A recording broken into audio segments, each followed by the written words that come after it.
इस वीडियो में हम सरसों या मस्टर्ड की खेती के बारे में जानेंगे कि सरसों की कौन कौन सी उपयुक्त किस्में हैं, इसकी बीज दर कितनी है, सरसों में कौन कौन से रोग और कीट लगते हैं और इसकी उपज कितनी प्राप्त होती है। तो चलो वीडियो को शुरू करते हैं।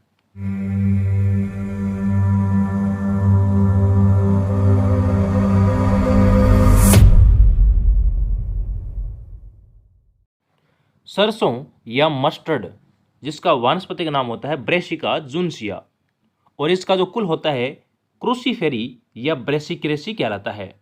ब्रेसिकेसी या क्रूसीफेरी इसका कुल है। इसकी महत्व की हम बात करें तो राजस्थान की प्रमुख तिलहनी फसल है। राजस्थान की प्रमुख तिलहनी फसल होती है सरसों, जबकि भारत की जो महत्वपूर्ण या प्रमुख फसल होती है वो होती है मूंगफली, जबकि विश्व की जो प्रमुख तिलहनी फसल है वो होती है सोयाबीन। ध्यान देने योग्य बात है कि राजस्थान की प्रमुख फसल सरसों, भारत की है मूंगफली, जबकि विश्व की प्रमुख फसल होती है सोयाबीन। सरसों के बीजों में तेल की मात्रा की हम बात करें तो 42 से 44% तेल प्रतिशत पाया जाता है और इसके तेल का उपयोग मालिश करने, साबुन, ग्रीस, फल व सब्जियों को परिरक्षण करने में काम आता है। सरसों के तेल में तीव्र गंध सिनग्रीन नामक एल्केलाइड के कारण आता है, यानी इसके अंदर सिनग्रीन नामक एल्कलाइड या रसायन पाया जाता है जिसके कारण इसके अंदर तीव्र गंध आती है। इसकी उत्पत्ति स्थल की बात करें तो इसका उत्पत्ति स्थल चीन है, जबकि सोयाबीन का भी उत्पत्ति स्थल भी चीन है। इसके फल का जो प्रकार है वो सिलिकुआ कहलाता है। सरसों के जो फल प्रकार है उसको सिलिकुआ कहते हैं। और राष्ट्रीय सरसों अनुसंधान संस्था जो है वो सेवर भरतपुर में है। राष्ट्रीय सरसों अनुसंधान संस्था सेवर जो कि भरतपुर के अंदर है। सरसों की जलवायु की हम बात करेंगे तो इसकी जो जलवायु है समशीतोष्ण या शीतोष्ण जलवायु, यानी कि यह रबी की फसल है या सर्दियों की फसल है। सरसों के लिए 18 से 25 डिग्री सेल्सियस की आवश्यकता होती है। उन्नत किस्मों हम देखें तो पूसा जय किसान, जिसका दूसरा नाम है bio 902, Lakshmi RH8812, Pusa bold, Pusa Kalyani, Varuna जिसका दूसरा नाम है T59, T851, क्रांति, PR15, RH30, रथ, PCR7, स्वर्ण ज्योति जिसका दूसरा नाम है RH9802। इसके अलावा सरसों की उन्नत किस्में हैं माया जिसका दूसरा नाम है RK9902, अरावली जिसका दूसरा नाम है RN393, आशीर्वाद RK01, जगन्नाथ यानी VSL5। ये इसकी उन्नत किस्में होती है। इसकी बीज दर की बात करें तो सिंचित क्षेत्र के लिए 2.5 से 3 किलो प्रति हेक्टेयर बीज उपयुक्त रहते हैं, जबकि असिंचित क्षेत्र में 4 से 5 किलो बीज दर उपयुक्त रहते हैं। इनके बीजों को बुआई से पूर्व 2.5 ग्राम मेनकोजेब या 3 ग्राम थायरम या इसके अलावा 6 ग्राम ट्राइकोडर्मा से हम बीज उपचारित कर सकते हैं। बुआई के समय हम देखें तो असिंचित क्षेत्र में 15 सितंबर से 15 अक्टूबर तक बुआई का समय होता है, जबकि सिंचित क्षेत्र में हम इसको 31 अक्टूबर तक भी इसकी जो बुआई है कर सकते हैं।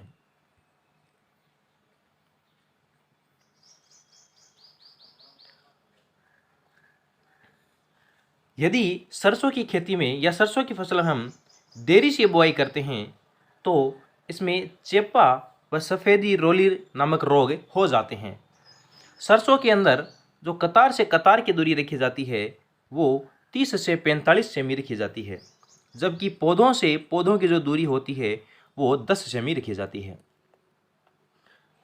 सरसों में टोटल 4 सिंचाई की आवश्यकता होती है, यानी हम ऐसा कह सकते हैं कि इसकी जो क्रांतिक अवस्था होती है वो 4 होती है। इसका मतलब यह हुआ कि यदि 4 अवस्था पर यदि हम सिंचाई नहीं करते हैं तो इसकी जो उपज होती है वो प्रभावित होती है। जैसे पहली सिंचाई हमें 21 से 30 दिन बाद करनी चाहिए, यानी फूल आने से पहले करनी चाहिए। दूसरी सिंचाई 40 से 45 दिन बाद, यानी बुआई के 40 से 45 दिन बाद, यानी फली निकलते समय करना चाहिए। तीसरी सिंचाई 70 से 80 दिन बाद, यानी दाना निकलते समय। और चौथी सिंचाई 90 से 100 दिन बाद या दाना पकते समय करना चाहिए। ये इसकी 4 क्रांतिक अवस्था होती है। बाकी इसके अंदर लगभग 8 से 10 सिंचाई भी कर सकते हैं। बात करें इसके खरपतवार नियंत्रण की तो सरसों में सबसे अधिक खतरनाक खरपतवार होता है या सरसों का जो विशेष खरपतवार होता है वो होता है ओरोबंकी। ये ओरोबंकी जो खरपतवार होता है ये सरसों या फिर जो तंबाकू होता है उसका महत्वपूर्ण खरपतवार है। और अंकुरण से पूर्व ही, जब सरसों अंकुरण हो रहा उससे पूर्व ही हमें 500 ग्राम पेंडामेथिलीन प्रति हेक्टेयर 5 लीटर पानी में घोल बनाकर छिड़काव करना चाहिए या बुआई की 25 दिन बाद ग्लाइफोसेट का इस्तेमाल करना चाहिए। पादप संरक्षण की बात करें तो आरा मक्खी, पेंटेड बग या मोइला कीट, इसके नियंत्रण करने के लिए मिथाइल पैराथियान या मिलाथियान 25 किलो प्रति हेक्टेयर हमें डालना चाहिए। और तितली नियंत्रण हेतु क्विनालफोस 1.2 लीटर प्रति हेक्टेयर या मोइला नियंत्रण हेतु 3 ग्राम इमिडाक्लोरपिड प्रति किलो बीज दर से हमें उपचारित करना चाहिए। सरसों में हम रोग की बात करें तो इसका जो प्रमुख रोग होता है वो होता है झुलसा रोग। झुलसा रोग के नियंत्रण करने के लिए हमें 2 ग्राम मेनकोजेब या 2 ग्राम जाइनेब प्रति लीटर पानी में घोल बनाकर छिड़काव करना चाहिए। इसके अलावा इसका प्रमुख रोग छछाया रोग भी होता है, जिसको पाउडरी मिल्ड्यू या फिर फफूंद चूर्ण भी कहते हैं, जो कि 20 किलो गंधक चूर्ण या 2 ग्राम विटावेक्स पाउडर द्वारा हम इसको नियंत्रण कर सकते हैं। यदि हम 2 ग्राम विटावेक्स पाउडर ले रहे हैं तो उसको प्रति लीटर पानी में घोल बनाकर समान रूप से प्रति हेक्टेयर में छिड़कना चाहिए।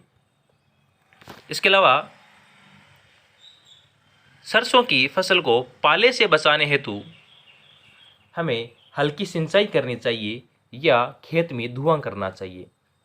इसके अलावा इसमें 0.1% गंधक का तेजाब का भी छिड़काव कर सकते हैं।